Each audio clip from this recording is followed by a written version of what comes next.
Is my final year project design and development of N autonomous. ठीक हो गया। आप ऑटोनोमस ड्रोन पे इससे पहले भी वर्क कर चुके हैं या ये फर्स्ट टाइम? नहीं, ये मेरा फर्स्ट टाइम था, फाइनल ईयर प्रोजेक्ट था और इसके ऊपर मैंने काम किया। जी जी। तो ये हमारा सक्सेसफुल जो कह लो आप एक किस्म का प्रोटोटाइप है, ठीक ठीक है, हो गया। जिसको आप रियल टाइम लाइफ में भी हम यूज़ कर सकते हैं थोड़ी सी इन्हांसमेंट करके। अच्छा, बेसिक गोल क्या था, कंसेप्ट क्या था जो आपने ये बेस बिल्डिंग शुरू की इस प्रोजेक्ट की? कोर आप कंसेप्ट क्या था आपका?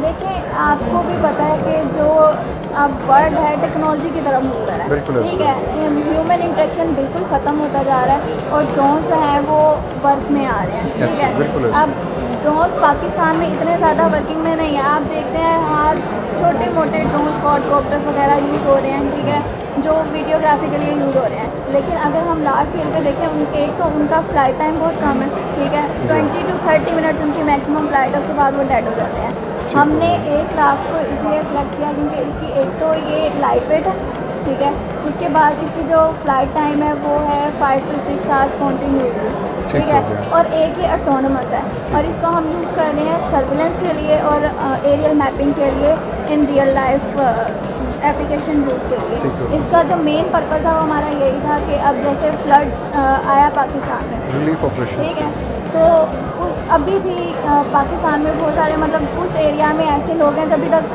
रेस्क्यू नहीं हो सका, फंसे हुए हैं, वहाँ तक हमारे कनेक्शन भी नहीं है और हम लोग पहुँच नहीं पा रहे। ऐसी एरिया से हम ये ड्रोन यूज़ कर सकते हैं जो लार्ज वाइड एरिया में एरियल मैपिंग करके हमारे पास लाइव वीडियो रिकॉर्ड करें और हम उन तक रेस्क्यू कर सकते हैं। अच्छा, इस हवाले से आप ये बताते चलें ये इसका चार्जिंग टाइम और सिंगल चार्ज में ये क्या आपको आउटपुट दे रहा है?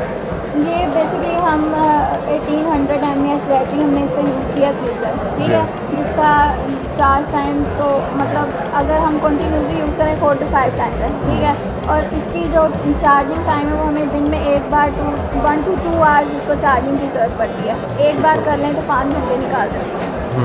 तो आपने कंट्रोलर इसकी स्पेसिफिकेशन वगैरह ये टेक्निकलिटी आपने खुद है या इसका कोई बेस प्रोजेक्ट था पहले?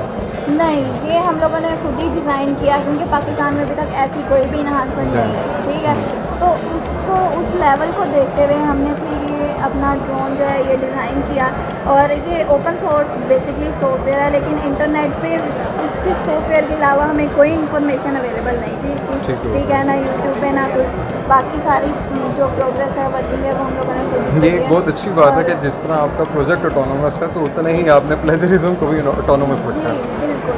तो यहाँ और मैं एक ये HSTP मॉड्यूल है या ये सिंपल इसका वाईफाई मॉड्यूल है, किस क्या बेस ये है? टेलीमेट्री है बेसिकली, इसको वायरलेस कम्युनिकेशन के लिए। इसका सेम पार्ट एक इसके अंदर कॉकपिट के अंदर है, ठीक है, अगर आप पीछे हटें तो मैं आपको इसका इनर पार्ट दिखा रही हूँ।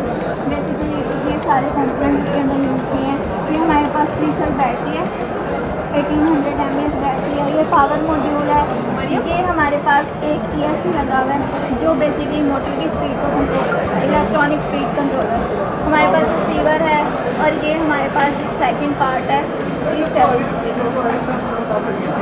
ये इस टेलीमेट्री का सेकंड पार्ट है जो वायरलेस कम्युनिकेशन, ठीक है, और इसकी रेंज 2.5 किलोमीटर है, मतलब 2.5 के एरिया के अंदर हम इसको फ्लाई करवा सकते हैं और अपने जो पार्ट है उनको। अच्छा, जैसा हम देखते हैं कि बड़ा रफ वेदर कंडीशंस होते हैं, स्पेशली जहाँ पर हम रिलीफ ऑपरेशंस कर रहे होते हैं, तो ये कितना सस्टेनेबल है रफ कंडीशंस में?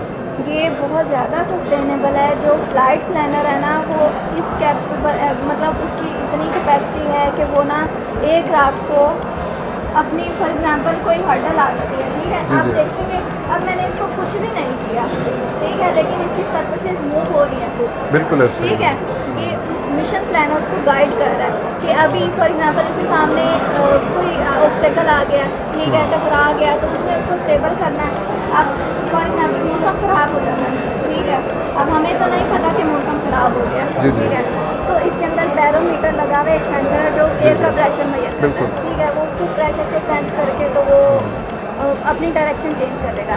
और ये जो रिमोट है बेसिकली है तो ये RC प्लेन, ठीक है, लेकिन हमने इसको ऑटोनोमस बनाया। रिमोट का अंदर इसका कोई यूज़ नहीं है, लेकिन हमने इसको एमरजेंसी यूज़ के लिए रखा है। अच्छा, ऑटोनोमस फीचर आपने अचीव कैसे किया? कोई कंट्रोलर यूज़ किया? जी, flight planner Pixhawk flight planner controller था। अच्छा, पिक का है वो? जी, पिक कंपनी का, ठीक हो गया। तो इसमें आपने ये प्रैक्टिकली वो वीडियो भी मैं आप काइंडली अगर दिखा सकें जो आपने इसकी फ़्लाइट की दी थी। जी, ये हमारे पास फ्लाइट वीडियो है।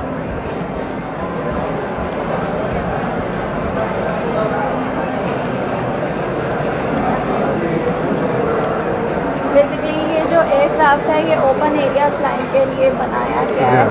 तो बिल्डिंग एरियाज़ में इतनी अच्छी इसकी फ़्लाइट नहीं रहती, ठीक है। तो ये बेसिकली हम लोगों ने यूनिवर्सिटी के अंदर फ़्लाइट करवाई थी, तो थोड़ा सा लैंडिंग और टेक ऑफ में इशू हुआ।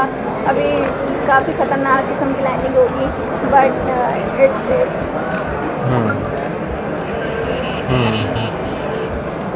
जी, जी। बिल्कुल एक एक्शन सीन लग रहा था। तो इसमें आप फ्यूचर प्रोस्पेक्ट क्या देख रही हैं? इनोवेशन, कोई इम्प्रूवमेंट जो आप चाह रही हो कि मैं इस प्रोडक्ट में करूँ? जी, बिल्कुल। अभी हमारा ये एज़ अ प्रोटोटाइप ऑटोनोमस बिल्कुल सक्सेसफुल हम लोग अचीव कर चुके हैं। जो मेरा टास्क था वो मैंने जी, जी। कर लिया। अब इन फ्यूचर इसको रियल टाइम यूज़ करने के लिए जिसके अंदर मैंने कैमरा इसको इनबिल्ट करना है, ठीक है, रास्पबेरी पाई के साथ, ताकि ये सर्विलेंस और जी। वीडियोग्राफी के लिए यूज़ किया जा सके। ठीक हो गया। अब आपको भी पता है कि पाकिस्तान जो है ये एग्रीकल्चरल कंट्री है, ठीक है। तो अब इतने वाइड एरिया की जो एरियल मैपिंग है वो आप अब ह्यूमंस के यहाँ अंडर तो नहीं है ना, control बिल्कुल। नहीं है, तो फिर हम उस एरिया के लिए उस एरिया कवर करने के लिए हम ये ड्रोन यूज़ कर रहे हैं। जी हाँ, बहुत बहुत शुक्रिया। बहुत अच्छा प्रोजेक्ट है जी ये।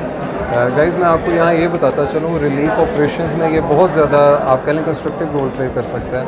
अगर हमारी गवर्नमेंट चाहे और हमारे जो रेस्क्यू के इदारे हैं, जो डिज़ास्टर मैनेजमेंट के इदारे हैं, वो इसको एज इंक्यूबेट कर सकते हैं, इसमें मज़ीद इम्प्रूवमेंट्स करें।